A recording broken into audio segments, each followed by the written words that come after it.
ಹಾರ್ಪಿಕ್ಕಿನಲ್ಲಿ ಈ ಒಂದೇ ಒಂದು ವಸ್ತುವನ್ನು ಹಾಕಿ ನಿಮ್ಮ ಮನೆಯಲ್ಲಿ 50 ವರ್ಷದವರೆಗೂ ಯಾವುದೇ ರೀತಿಯಾದಂಥ ಇಲಿ, ಜಿರಳೆ, ಸೊಳ್ಳೆಗಳ ಕಾಟ ಇರೋದೇ ಇಲ್ಲ. ನಮಸ್ಕಾರ ಸ್ನೇಹಿತರೆ, ನನ್ನ ಚಾನಲ್ಗೆ ನಿಮ್ಮೆಲ್ಲರಿಗೂ ಸ್ವಾಗತ. ಇವತ್ತಿನ ವಿಡಿಯೋದಲ್ಲಿ ತುಂಬ ಉಪಯುಕ್ತವಾದ ಹೋಮ್ ಟಿಪ್ಸ್ ಏನಪ್ಪ ಅಂತಂದರೆ, ಇಲಿಗಳು, ಜಿರಳೆಗಳು ಹೆಚ್ಚಾಗ್ತಾ ಇದ್ದಾವೆ ಮನೆಯಲ್ಲಿ. ಸಣ್ಣ ಸಣ್ಣ ಹುಳುಗಳು ಕೂಡ ಹೆಚ್ಚಾಗ್ಬಿಟ್ಟಿದ್ದಾವೆ. ಒಂದೊಂದೇ ಆಗಿ ಬರೋಕ್ಕೆ ಸ್ಟಾರ್ಟ್ ಆಗಿದ ತಕ್ಷಣವೇ ಅದ್ರ ಜೊತೆಗೆ ಇಲಿಗಳಾಗಿರ್ಬೋದು, ಜಿರಳೆಗಳಾಗಿರ್ಬೋದು, ಹಲ್ಲಿಗಳಾಗಿರ್ಬೋದು ಸಣ್ಣದಾಗಿ ಬರ್ತವೆ. ಆದರೆ ಬರ್ತಾ ಜಾಸ್ತಿ ಆಗ್ತಾ ಹೋಗುತ್ತೆ. ಅದರಲ್ಲಿ ಕೂಡ ಜಿರಳೆಗಳಿಂದ ಫುಡ್ ಪಾಯ್ಸನ್ ಆಗುತ್ತೆ. ಈ ಸೊಳ್ಳೆಗಳ ಕಾಟದಿಂದ ಡೆಂಗ್ಯೂ, ಮಲೇರಿಯಾ ಅಂತ ಹೇಳಿ ತುಂಬ ಅನಾರೋಗ್ಯಕ್ಕೆ ಈಡಾಗೋದಂತೂ ಗ್ಯಾರಂಟಿ. ಹಾಗಿದ್ದರೆ ಮನೆ ಮದ್ದಲ್ಲಿ ಯಾವುದೇ ರೀತಿಯಾದಂಥ ಎಕ್ಸ್ಪೆನ್ಸಿವ್ ಖರ್ಚು ಮಾಡಲಾರ್ದೆ ಸಿಂಪಲ್ಲಾಗಿ ರೆಮಿಡಿನ ಟ್ರೈ ಮಾಡ್ಕೊಳ್ಳಿ. ಸಂಜೆ ಹೊತ್ತಲ್ಲಿ ಹಲ್ಲಿಗಳ ಕಾಟ ಜಾಸ್ತಿ ಆಗುತ್ತೆ, ಜಿರಳೆಗಳ ಕಾಟ ಜಾಸ್ತಿ ಆಗುತ್ತೆ, ರಾತ್ರಿ ಎಲ್ಲ ಮನೆಯಲ್ಲೆಲ್ಲ ಅಡ್ಡಾಡ್ತವೆ, ಊಟದ ತಟ್ಟೆಗಳೆಲ್ಲ ಮೇಲೆಲ್ಲ ಅಡ್ಡಾಡ್ತವೆ ಅನ್ನೋ ಹಾಗಿದ್ದರೆ ಆ ಭಯನ ಬಿಟ್ಟೇ ಬಿಡಿ. ಇಲಿಗಳಿಂದ ಹಿಡಿದು ಹಲ್ಲಿಗಳಿಂದ ಹಿಡಿದು ಎಲ್ಲವೂ ಕೂಡ ಮನೆಯಿಂದ ಹೊರಗಡೆ ಹೋಗೋದಂತೂ ಗ್ಯಾರಂಟಿ. ಹಾಗಿದ್ರೆ ಬನ್ನಿ, ತಡ ಮಾಡೋದು ಬೇಡ, ಈ ವಿಡಿಯೋನ ಕಂಪ್ಲೀಟ್ ಎಂಡ್ ಆಗೋವರೆಗೂ ನೋಡ್ಕೊಳ್ಳಿ. ಫಸ್ಟ್ ನೋಡಿ, ಒಂದು ಸಿಂಪಲ್ ಟಿಪ್ ಏನಪ್ಪ ಅಂತಂದರೆ, ಇಲ್ಲಿ ನಾನು ಊದಿನ ಕಡ್ಡಿನ ಬಳಸ್ತಾ ಇದ್ದೀನಿ. ಒಂದು ಪ್ಲೇಟಿಗೆ ಊದಿನ ಕಡ್ಡಿನ ತೊಗೊತಾ ಇದ್ದೀನಿ. ಊದಿನ ಕಡ್ಡಿ ತೊಗೊಳೋದ್ರಿಂದ ಸಣ್ಣ ಸಣ್ಣ ಗುಂಗುರು ಹುಳಗಳೇನಿದ್ದಾವೆ, ಈ ಒಂದು ಸ್ಮೆಲ್ಲಿಗೆ ಸಣ್ಣ ಗುಂಗುರು ಹುಳಗಳಾಗಿರ್ಬೋದು, ಸೊಳ್ಳೆಗಳಾಗಿರ್ಬೋದು ನಾಪತ್ತೆ ಆಗ್ತವೆ. ಸೊ ಹಾಗಾಗಿ ಇಲ್ಲಿ ನಾನು ತೊಗೊತಾ ಇರುವಂಥ ಊದಿನ ಕಡ್ಡಿ ಏನಿದೆ, ಈ ರೀತಿ ನಿಮ್ಮ ಹತ್ರ ಮನೆಯಲ್ಲಿ ಡೈಲಿ ದಿನನಿತ್ಯದಕ್ಕೆ ದೇವರಿಗೆ ಯೂಸ್ ಮಾಡುವಂತಹ ಊದಿನ ಕಡ್ಡಿ ಯಾವಿದಾವೆ ಅವನ್ನೇ ಬಳಸ್ಕೊಳ್ಳಿ. ನಿಮ್ಮ ಹತ್ರ ಊದಿನ ಕಡ್ಡಿ ಇಲ್ಲ ಅನ್ನೋ ಹಾಗಿದ್ದರೆ ಒಣಗಿರುವಂಥ ಹೂಗಳಿರುತ್ತೆ ನೋಡಿ, ಬಾಡ್ ಹೋಗಿರುವಂಥ ಹೂಗಳು, ಅದರ ಫ್ರೀಕ್ವೆನ್ಸಿ ಏನಿದೆ ನೋಡಿ, ಅದು ಉಳಿದಿರುತ್ತೆ ಅದರಲ್ಲಿ. ಸೊ ಅದನ್ನು ತುಂಬ ಪುಡಿಯಾಗಿ ಮಾಡಿಕೊಂಡು ತೊಗೋಬೇಕಾಗುತ್ತೆ. ಇಲ್ಲಪ್ಪ ಅಂತಂದರೆ ಈ ರೀತಿ ಈಸಿಯಾಗಿ ಮನೆಯಲ್ಲಿ ಊದಿನ ಕಡ್ಡಿ ಇದ್ದೇ ಇರುತ್ತೆ. ಸೊ ಅದನ್ನು ನೀವು ತೊಗೊಳ್ಳಿ.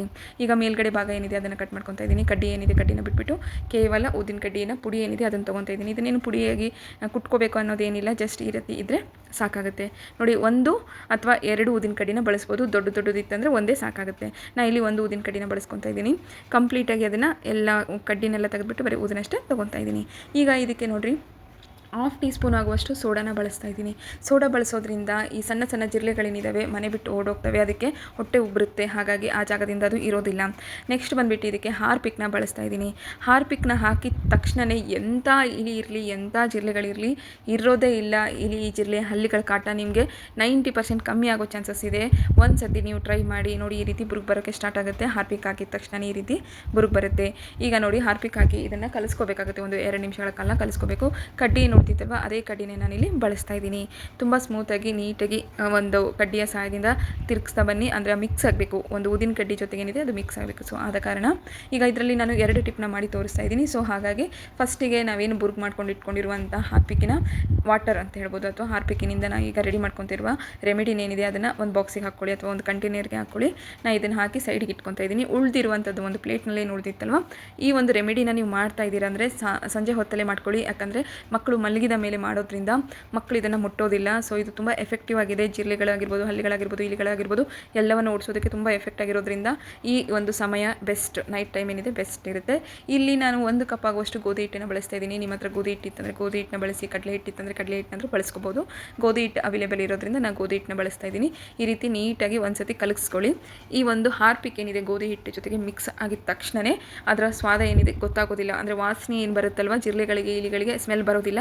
ಬಟ್ ಇದನ್ನು ತಿಂದ ತಕ್ಷಣವೇ ಇಲಿಗಳು ಒದ್ದಾಡೋದಂತೂ ಗ್ಯಾರಂಟಿ. ಹೊಟ್ಟೆ ನೋವಾಗ್ಬಿಟ್ಟು, ಹೊಟ್ಟೆ ಉಬ್ರಾಗ್ಬಿಟ್ಟು ಮನೆಯಿಂದ ಓಡೋಗ್ತವೆ. ಅದನ್ನು ಸಾಯಿಸಲಾರ್ದೇ ನಾವು ಮನೆಯಿಂದ ಓಡಿಸೋದ್ರಿಂದ ಈ ರೀತಿ ಮಾಡಬೇಕಾಗುತ್ತೆ ನೋಡಿ ಸ್ನೇಹಿತರೆ. ತುಂಬ ಈಸಿಯಾಗಿ. ಹಳ್ಳಿಗಳಲ್ಲಂತೂ ಕೃಷಿಕರಿಗೆ ಎಷ್ಟೇ ಮನೆ ಮದ್ದನ್ನು ಮಾಡ್ಕೊಂಡು ಕೊಟ್ಟರು ಕಮ್ಮಿನೇ. ಯಾಕಂತಂದರೆ ಹೆಗ್ಣಗಳಾಗಿರ್ಬೋದು ತುಂಬ ಇರುತ್ತೆ, ಅಲ್ಲಿ ಇಲ್ಲಿ ಹೆಗ್ಣಗಳ ಕಾಟ ಜಾಸ್ತಿ ಇರುತ್ತೆ. ಪದೇ ಹೊರಗಡೆಯಿಂದ ಎಕ್ಸ್ಪೆನ್ಸಿವ್ ಸಾಮಾನುಗಳನ್ನ ತಂದು ಇಡೋಕ್ಕಾಗೋದಿಲ್ಲ. ಈ ರೀತಿ ಮನೆ ಮದ್ದನ್ನು ಟ್ರೈ ಮಾಡಿ ನೋಡಿ. ಹೆಗ್ಣಗಳು ಕೂಡ ಕೃಷಿಕರಿಗೆ ತುಂಬ ಹೆಲ್ಪ್ ಆಗುತ್ತೆ, ಓಡೋಗೋದಂತೂ ಗ್ಯಾರಂಟಿ. ಈಗ ಸ್ವಲ್ಪ ನೀರು ಹಾಕಿ ಕಲಿಸ್ಕೊತಾ ಇದ್ದೀನಿ. ನಾವು ಚಪಾತಿ ಹಿಟ್ಟು ನಾತೀವಲ್ವ ಅದೇ ರೀತಿಗೆ ಕಲಿಸ್ಕೋಬೇಕಾಗುತ್ತೆ. ಈಗ ನೋಡಿ, ಉಂಡೆ ರೆಡಿಯಾಗಿದೆ. ನಿಮಗೆ ಇದರಲ್ಲಿ ಎಷ್ಟು ಭಾಗ ಬೇಕೋ ಅಷ್ಟು ಭಾಗನ ಮಾಡಿಕೊಂಡು ಇಟ್ಕೊ ನೋಡಿ. ಇವಾಗ ರೆಡಿಯಾಗಿದೆ. ಇದೇ ರೀತಿ ನೀವು ಸಣ್ಣ ಉಂಡೆಗಳನ್ನು ಮಾಡಿಕೊಂಡು, ಇಲಿಗಳು ಜಾಸ್ತಿ ಎಲ್ಲಿಂದ ಬರ್ತಾ ಇದ್ದಾವೆ, ಈ ಜಿರಳೆಗಳು ಎಲ್ಲಿ ಜಾಸ್ತಿ ಇದ್ದಾವೆ, ಎಲ್ಲಿ ಮುಕ್ಕೊಂತಿದ್ದಾವೆ ಜಾಸ್ತಿ, ಊಟದ ಜಾಗದಲ್ಲಿ, ಗ್ಯಾಸ್ ಕಟ್ಟೆ ಕೆಳಗಡೆ, ಗೋಧಿ ಹತ್ತಿರ, ಜೋಳದ ಹತ್ತಿರ, ಈ ರೀತಿ ಎಲ್ಲಿ ಜಾಸ್ತಿ ಅನಿಸ್ತಾ ಇದ್ದಾವೋ ಆ ಜಾಗದಲ್ಲಿ ಸಣ್ಣ ಉಂಡೆಗಳನ್ನು ಮಾಡಿ ಇಟ್ಕೊಳ್ಳಿ. ಇಲ್ಲಪ್ಪ ನಮಗೆ ಹೆಗ್ಣಗಳು ಜಾಸ್ತಿ ಇದ್ದಾವೆ ಅನ್ನೋ ಹಾಗಿದ್ರೆ ಇದರಲ್ಲಿ 2 ಭಾಗನ ಮಾಡಿಕೊಂಡು ದಪ್ಪ ಉಂಡೆಯನ್ನಾಗಿ ಮಾಡಿ ಇಟ್ಕೋಬೋದು. ಈಸಿಯಾಗಿ ಇಲಿಗಳು, ಹೆಗ್ಣಗಳೇನಿದ್ದಾವೆ ಆರಾಮ್ಸೆ ಮನೆ ಬಿಟ್ಟು ಹೋಗೋದಂತೂ ಗ್ಯಾರಂಟಿ. ಈಗಿನವರೆಲ್ಲ ಸ್ವಲ್ಪ ಚೆನ್ನಾಗಿರುವಂಥ ಮನೆಗಳಲ್ಲಿ ಇರ್ತಾರೆ. ಬಟ್ ಮಣ್ಣಿನ ಮನೆಗಳಲ್ಲಿ ಇರೋಂಥ ಚೆನ್ನಾಗಿ ಗೊತ್ತಿರುತ್ತೆ, ಹಂಚಿನ ಮನೆಯಲ್ಲಿರೋಂಥವ್ರಿಗೆ ಗೊತ್ತಿರುತ್ತೆ ಹೆಗ್ಣಗಳ ಕಾಟ ಎಷ್ಟಿದೆ ಅಂತೇಳಿ. ಎಷ್ಟೇ ಮಾಡಿದರೂ ಕಮ್ಮಿನೇ ಅನಿಸುತ್ತೆ. ನೆಕ್ಸ್ಟ್ ನೋಡಿ, ಇವಾಗ ನಾನು ಆಲ್ರೆಡಿ ಮೊದಲಿಗೆ ಬಾಕ್ಸ್ನಲ್ಲಿ ತೆಗೆದಿಟ್ಕೊಂಡಿರುವಂಥ ಒಂದು ಬೌಲ್ನಲ್ಲಿ ನೀರು ತೆಗೆದಿಟ್ಕೊಂಡಿದ್ನಲ್ವ, ಅದಕ್ಕೆ 1 ಗ್ಲಾಸ್ ಆಗುವಷ್ಟು ನೀರನ್ನು ಹಾಕೋಬೇಕು. ಹಾರ್ಪಿಕ್ಗೆ 1 ಗ್ಲಾಸ್ ಆಗುವಷ್ಟು ನೀರನ್ನು ಬಳಸ್ತಾ ಇದ್ದೀನಿ. ಇದಕ್ಕೆ ನಾನಿಲ್ಲಿ ಒಂದು ಶಾಂಪೂನ ಹಾಕ್ಕೊತಾ ಇದ್ದೀನಿ. ಈ ಒಂದು ಸ್ಪ್ರೇನ ರೆಡಿ ಮಾಡಿಕೊಂಡ್ರೆ ಸಾಕು. ಹಲ್ಲಿಗಳಾಗಿರ್ಬೋದು, ಸಣ್ಣ ಸಣ್ಣ ಗುಂಗುರು ಹುಳಗಳಾಗಿರ್ಬೋದು, ಅಥವಾ ರಾತ್ರಿ ಸಮಯದಲ್ಲಿ ಬರುವಂಥ ಸೊಳ್ಳೆಗಳ ಕಾಟ ಆಗಿರ್ಬೋದು ಕ್ರಮೇಣವಾಗಿ ಕಮ್ಮಿ ಆಗುತ್ತೆ. ನೋಡ್ತಾ ಇರಿ, ಒಂದು 2 ಸತಿ ಮಾಡ್ಕೊಳ್ಳಿ, ವೀಕ್ಲಿ ಟ್ವೈಸ್ ಇದನ್ನು ಮಾಡ್ಕೊತಾ ಹೋಗಿ, ನಿಮಗೆ ಈ ಒಂದು ರಿಸಲ್ಟ್ ಸಿಗುತ್ತೆ. ನೋಡಿ, ಇವಾಗ ನಾನು ಇದಕ್ಕೆ ಶಾಂಪೂನ ಆ್ಯಡ್ ಮಾಡ್ಕೊತಾ ಇದ್ದೀನಿ. ಶಾಂಪೂನ ಆ್ಯಡ್ ಮಾಡ್ಕೊಂಡ ತಕ್ಷಣ ಇದಕ್ಕೆ ಒಂದು 2 ನಿಮಿಷಗಳ ಕಾಲ ಕಲಿಸ್ಕೊಳ್ಳೋಣ. ಯಾಕಂದರೆ ಈ ಒಂದು ಶಾಂಪೂ ಏನಿದೆ ಕರೆಕ್ಟಾಗಿ ಇದರಲ್ಲಿ ನೀರಿನಲ್ಲಿ ಮಿಕ್ಸ್ ಆಗಬೇಕು. ಶಾಂಪೂ ಹಾಕಿರೋ ರೀಸನ್ ಏನಂದರೆ ಒಂದು ಒಳ್ಳೆ ಸ್ಮೆಲ್ ಇರಲಿ ಮನೆಯಲ್ಲಿ, ಬ್ಯಾಡ್ ಸ್ಮೆಲ್ ಬರೋದು ಬೇಡ ಅಂತೇಳಿ. ಬಟ್ ಹಾರ್ಪಿಕ್ ಹಾಕಿರೋದಕ್ಕೆ ಏನಪ್ಪ ರೀಸನ್ ಅಂತಂದರೆ, ನಿಮಗೆ ಮೊದಲು ಹೇಳಿರುವಾಗೆ ಸೊಳ್ಳೆಗಳನ್ನು ಓಡಿಸೋದಕ್ಕೆ, ಸಣ್ಣ ಸಣ್ಣ ಗುಂಗುರುಗಳನ್ನು ಹುಳಗಳನ್ನು ಓಡಿಸೋದಕ್ಕೆ. ಹಾಗೆ ನೆಕ್ಸ್ಟ್ ಬಂದುಬಿಟ್ಟು ಒಂದು ಕರ್ಪೂರನ ಇದರಲ್ಲಿ ಮಿಕ್ಸ್ ಮಾಡ್ತಾ ಇದ್ದೀನಿ. ಇಷ್ಟೇ ಸಾಕು ಸ್ನೇಹಿತರೆ. ಇಷ್ಟೆಲ್ಲ ಹಾಕಿದ ತಕ್ಷಣ ಇವಾಗ ಇದನ್ನು ಕಲಿಸ್ಕೊಂಡಿರೋದನ್ನು ನೀರನ್ನು ನಾವೇನು ಮಾಡ್ಕೋಬೇಕಪ್ಪ ಅಂದರೆ ಒಂದು ಸ್ಪ್ರೇ ಬಾಟ್ಲಿಗೆ ಹಾಕೋಬೋದು. ಸ್ಪ್ರೇ ಬಾಟ್ಲಿಗೆ ಹಾಕ್ಕೊಂಡು ನೀವು ಇದನ್ನು ವಾರದಲ್ಲಿ 2 ಸತಿ ಯೂಸ್ ಮಾಡ್ಕೋಬೋದು. ಆರಾಮ್ಸೆ, ಏನು ಪ್ರಾಬ್ಲಮ್ ಇರೋದಿಲ್ಲ. ಒಂದು ಸತಿ ನೀವು ಈ ರೀತಿ ಟ್ರೈ ಮಾಡೋದನ್ನು ಮರಿಬೇಡಿ. ನೋಡಿ, ಇವಾಗ ಎಲ್ಲ ಕಡೆ ಸ್ಪ್ರೇ ಮಾಡ್ಕೊಳ್ಳಿ. ವುಡ್ಡಿಗಾಗಿರ್ಬೋದು, ಬೆಡ್ಡಿಗಾಗಿರ್ಬೋದು, ಕರ್ಟನ್ಸಿಗಾಗಿರ್ಬೋದು, ಪ್ರತಿಯೊಂದು ಜಾಗದಲ್ಲಿ ಕೂಡ ನೀವು ಆರಾಮ್ಸೆ ಇದನ್ನು ಸ್ಪ್ರೇ ಮಾಡ್ಕೋಬೋದು. ಈ ವಿಡಿಯೋ ನೋಡಿದ್ದಕ್ಕೆ ಎಲ್ಲರಿಗೂ ಧನ್ಯವಾದ.